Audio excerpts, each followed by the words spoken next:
Clever operational choice. Bastards. Paranoid, but effective. The sheriff gave a derisive snort. Fair enough. Guess we're not dealing with total idiots, unfortunately.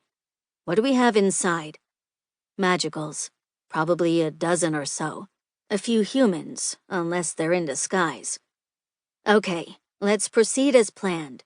When the truck is in, we'll wait a couple of minutes for things to get moving, then order them to surrender. If they do, all your hard work preparing is for nothing. Ruby shook her head. I don't think the odds of that are particularly good.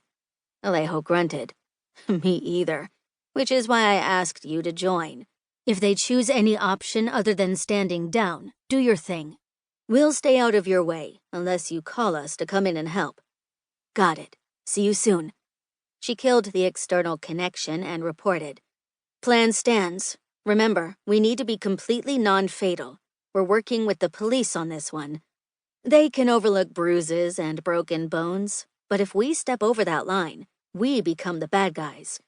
Morrigan replied, Seems unfair. Those scumbags below won't pull any punches. Idryll chuckled. Consider it a testament to your incredible aptitude. Ruby's and Morrigan's replies overlapped. Shut it.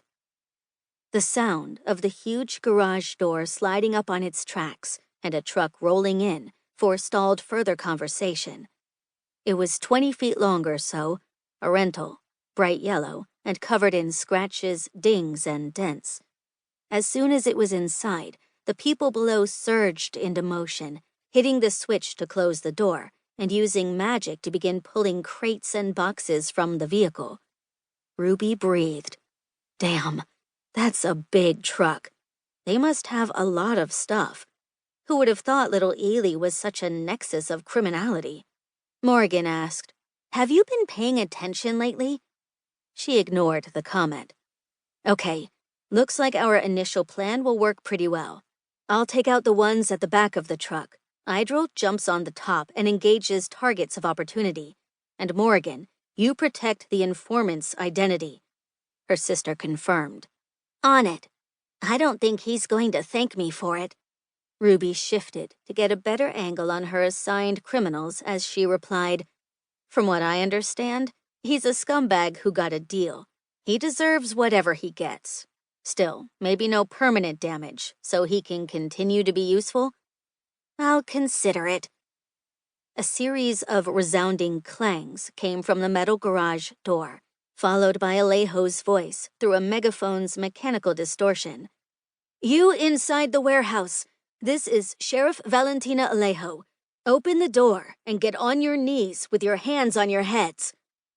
The reaction was instantaneous and not compliant. The thugs below took positions facing the entrance, clearly ready for whatever fight the authorities wanted to bring to them. Bad choice, chuckleheads, Ruby said. Game faces, going in 10 seconds.